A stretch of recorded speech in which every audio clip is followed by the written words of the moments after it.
over the weekend, actually, celebrity actor Funke Akindele and her husband, popularly known as JJC Skills, were called out on social media for celebrating her husband's birthday party in their house. A lot of people were disappointed, especially the fact that Funke Akindele, who has been seen as a forefront of the campaign to keep safe in this COVID-19 season. There was a party, lots of drinks, alcohol. There was a room full of, obviously, young people. And we saw Naira Marley there. We saw her husband. I'm trying to see the other adults, probably her siblings, possibly a few ladies that looked like her there. And they were obviously beyond, they were more than the 20, which was the limit, which is the law in the Lagos state right now, that you can't have more than a gathering of 20 people. So I see the party in these times as an offense, because we are already having a lockdown, and the federal government has given that directive that people should be in their houses. Everybody's trying as much as possible to curtail the spread of this COVID-19. So the party in itself is an offense, whether it's a birthday celebration or whatever it is. Now, the posting of the video on social media is the irresponsibility. You have done a party that you're not supposed to do at this moment. Why put it out there for whatever reason? Are you rubbing it in our face that some people are more equal than others? Because this is you. They've talked about her doing the advertisement, telling people to wash their hands, do this and all of that. We expect her to know better. In her apology, she's saying that all of us have been at crews. I've been a crew member of at least a production where we understand that you have to stay there for weeks and months. I've not been in production at least a month. And according to her husband, those guys have been there for about a month. They have a studio in Amen Estate. Yes, where multiple buildings and they are there. Where they shoot. And they stay there, and they happen to be there after the lockdown was already announced. They couldn't go. Many of them, according to her, are out of state, so they couldn't go back home.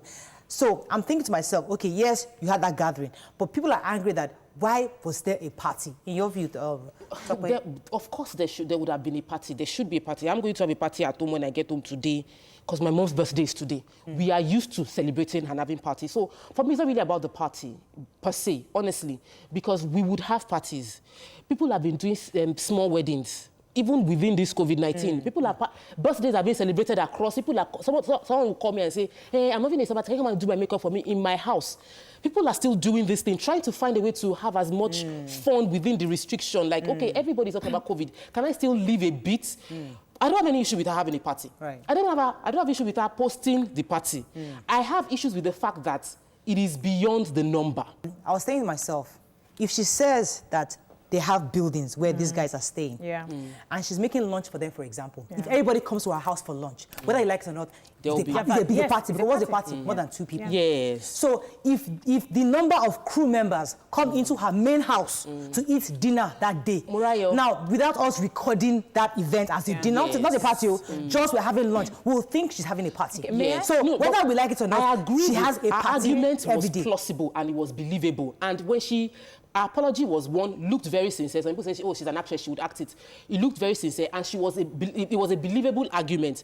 And indeed, on a normal day, Funke Akindele's house regularly is like a beehive of activities. That's the kind of person she is. So I don't have any, like I said, I don't have any issue with it. What people are complaining about is that, can we prove that everybody in that video reside within a series of apartments? Okay, so I'm told we have a clip now. I'll come to you, BC. Let me show this clip. I'm not sure which one of the clips we have. Go ahead.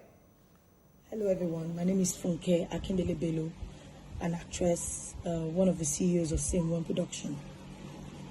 I've seen all the messages on social media, and I must say I will not intentionally mislead people, which is why I want to explain what happened yesterday. Truly, yesterday was my husband's birthday, and both of us run Same One Studios, which is located in Amen Estate where we live. We have studios running to like 12 in there. We have interior, exterior. We build sets there. We build road, market. That's where we film Jennifer's Diary, all our content, Ayeto Road Town and the rest. So before the pandemic, coronavirus pandemic, we all work together here. We have a strength of 100 workers, but not all 100 are here now. So this is where everybody works. And we shoot a lot of content. So when the pandemic started, we had to stop all production, including Omogeto the Saga, which is our new project. which was supposed to start April. But before the lockdown was announced by our president, some youths have been in boot camp here in Imene State, rehearsing, singing, dancing. Majority of the youths are those you saw in the video. So when the lockdown was announced, some of the staff, not all of them, live outside Lagos.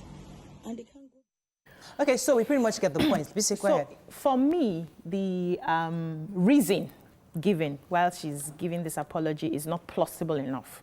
Because the truth is, we've already had a kind of lockdown in Lagos State even before the federal government went ahead to give that general lockdown. Now, it is wise for anyone who hears that, because remember that this lockdown was, the directive for the lockdown was given 7 p.m. on Sunday. You still had the whole of Monday. It was to be effected 11 p.m. on Monday. If you were serious about telling people, we can't do this, you have to go home. And even if you are traveling to Kafanchan from morning till evening on Monday, please, you would have been able to go home if you were serious about it.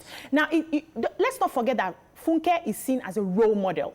Now, what she's telling people is that it's okay for us to have an excuse to do what we're supposed to do. It's an order, a directive. No, but the reason churches were closed, the reason schools were closed, the reason offices were closed is that we don't want people together because you don't know I hear your who point. has met who, who has touched who. Let me try to respond to what you just said. Now, Funke Akindele, for example, she's somebody, as you said, she's a role model. Yeah. She's helping young people from across different states. Yes. Not in Lagos. Yes. Many of them don't have fathers, don't have mothers, don't have anybody taking care of them. This is the only person that is feeding them.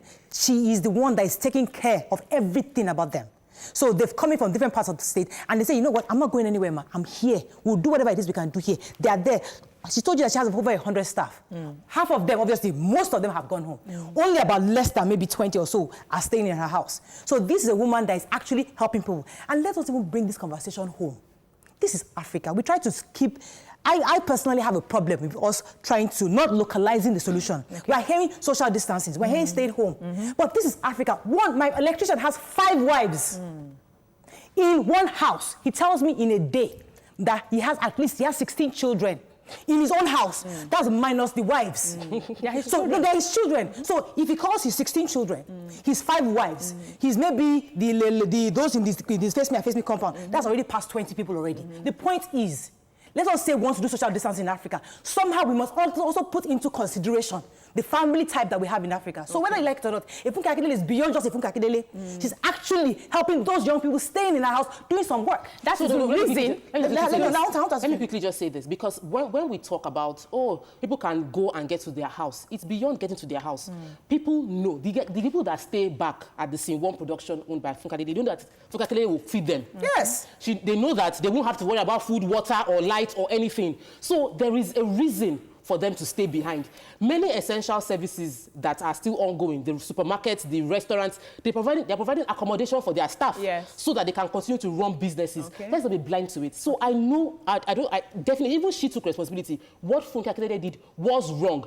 Double wrong by posting it. We are all on the same page. She shouldn't have done that. Exactly. Whatever should have been done should have been kept even close. The Funke Akindele family alone is up to 20. If we even want to count them. But the celebrities inside there was the issue, and the drinking of alcohol and all of that largesse being going on when people are suffering. So that was why Nigerians like pulling people down. So when we see that they are suffering, everybody in their house is drinking. Let me land this point. What I'm trying to say is that when people are suffering, people are suffering outside now, but we cannot eat, we're not making money. We now see somebody else living large.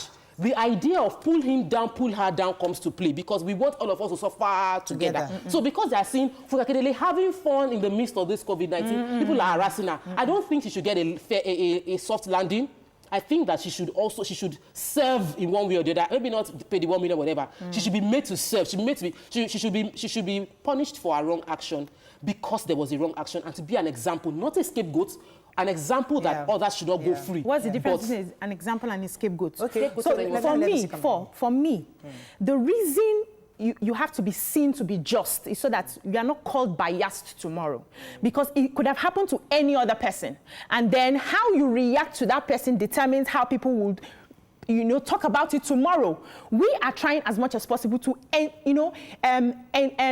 what's this word? To make people aware that this is a pandemic. This is serious. We need to take this issue seriously. So no matter whether you are feeding 15 people or you're feeding 18 people, we don't care. Don't put it in the fore as somebody who is standing there that people are looking up to. Tomorrow I'll go and do a party and say, after all, Funke Akindele threw a party and nobody came after her. We are telling people not to go outside, to be in their houses. We're telling people not to come to work. We're telling people to stay at home. Don't even go to a place of worship, but you can go to a place and eat and drink what she said. Let me respond to BC. What I am telling you in response to that, she did not throw a party like that. You can look at it in different ways. Okay. As I said it, if she was making dinner for that group of people, you would think it's a party. Remove the alcohol, remove the dancing. It is lunchtime or it's dinner time. The point is that there are people in the house, and we know rich men in this place, in this country, that have multiple wives. And imagine somebody's 80th doing, maybe a rich man now is doing 80th in this pandemic, in this lockdown. He won't call all his 50 children together in the house and have a lunch. You're not even supposed to. No, they're in his house. They live in his house. If they're living in his house, that's a different thing. So how do you differentiate that with this one?